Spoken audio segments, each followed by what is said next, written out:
Good morning, Rob. Good morning, sir. How are you?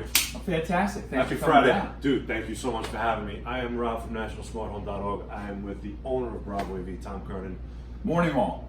Hopefully you've seen us before. Today, what are we talking about? My favorite thing. Tell them. Subwoofers, baby. We're talking about subwoofers, but not any subwoofer.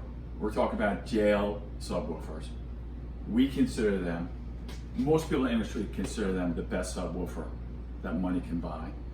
But we're in a theater application here, and we are using the Fathom in-wall IWS-13. This is an in-wall product, and you can see how big it is. It's gigantic. It moves a lot of air, and it produces excellent bass tones. Now, what do we look for in a subwoofer? Well, we look for something that's powerful, because we got to fill the room. We got to make it lifelike. We got to make that stand-up bass string. We got to make the kick drum. We got to make the car explosion. All that's got to sound good, and it's got to sound authentic. And when that kick drum comes in, and it's out. Mm-hmm. Yes. A sloppy subwoofer doesn't have control of that cone. It doesn't pull it back fast enough, and then the music is a little sloppy. So these, the amplifier that goes with this is an outboard amplifier that goes with this, has excellent control, great damping factor, and really controls the subwoofer. But this package is awesome in theaters where we're going for a real clean look, right? So when this is done, the Sheetrock will just be exposing a grill right there. All this gets hidden, but we need this back box so that we have the volume for this driver to move back and forth. Right. So for everybody at home that is looking at this, like I would be if I had no idea what I was looking at, this isn't the speaker. No. Right? This is No. wood? No. This is a cabinet. Right, when you design speakers, there's a volume of air behind the driver. Mm-hmm. This is a very big driver. In order to give it the air behind it, we have to make a big long box. So the driver's going to come in here? The driver's going to be here. Now this is a protective construction plate. Driver's not in. Right. Right? There's no sheetrock up. We got lots of dust to make. We got messes to make.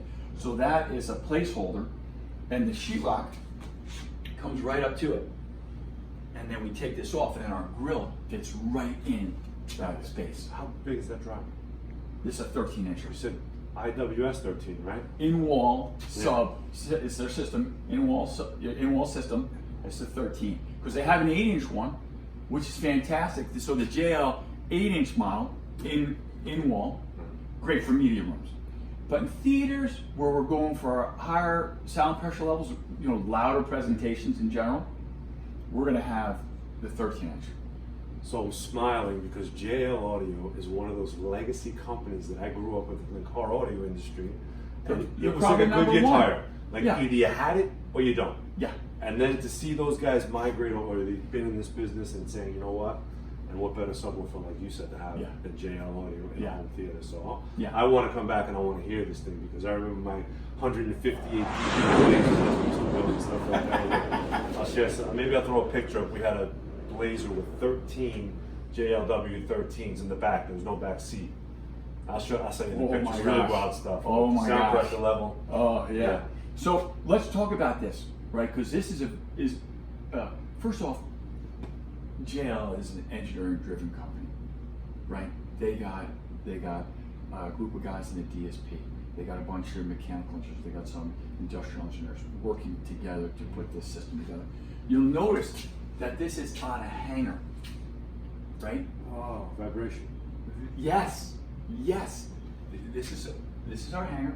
It is not touching It's floating. this wall. It's floating in there, right? Because we don't want That's amazing.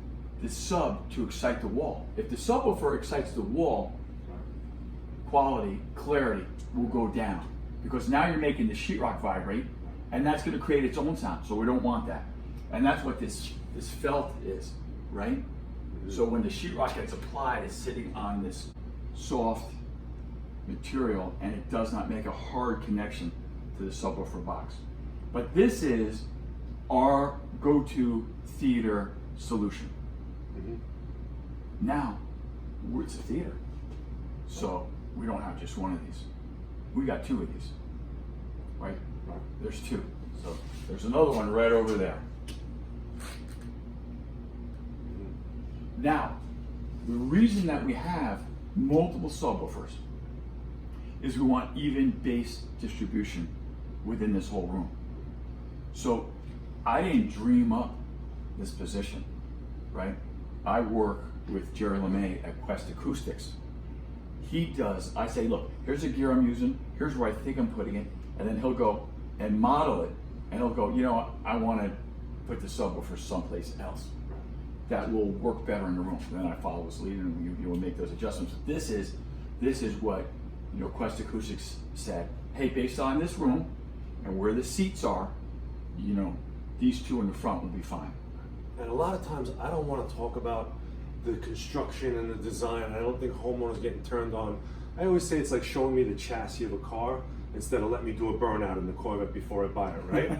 But when you look, now I'm sitting here thinking, and I'm looking at this, and you're saying engineering and JL, this is fascinating, even for a homeowner to look and say, wait a second, let's take a look at the chassis, because it's giving you, I haven't seen this before, where you're floating a subwoofer, and really what's going in behind the design, and the architecture. I mean, that's awesome. No, it is.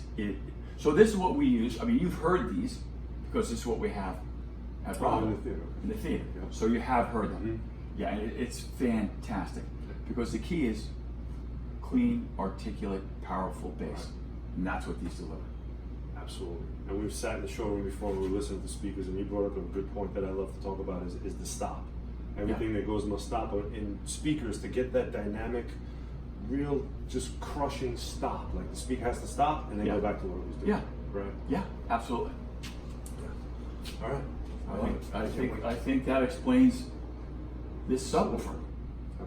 But look, if it doesn't, and you have questions, call Tom Kerner at Bravo AV, 908-953-0555, and we look forward to talking to you again. Rob. But there's always in a before we go. You can ask him all the questions you want, and we can stand here till you were blue in the face and point at this and say this. Until you go down to Bravo AV, get in the home theater and tell me, Tom, I don't have any questions. I just want the answer, which is the experience. 100%. Right? Absolutely. So hey, feel free to ask me any questions. Sometimes I get a little technical. I know. Geeky. Because that's the way we I love it. We get excited. Yeah. But the only way you guys are going to get excited, I know for a fact, is really stepping into that home theater and hearing some music, hearing a crash, hearing a bomb. Yeah. Right? Perfect. All right, good. Good work. Rob from nationalsmarthome.org. Tom has an amazing knowledge base on www.bravoav.com for all you guys that do it yourself. Just have some questions. Check it out. Awesome. Thank you all. Ciao, guys.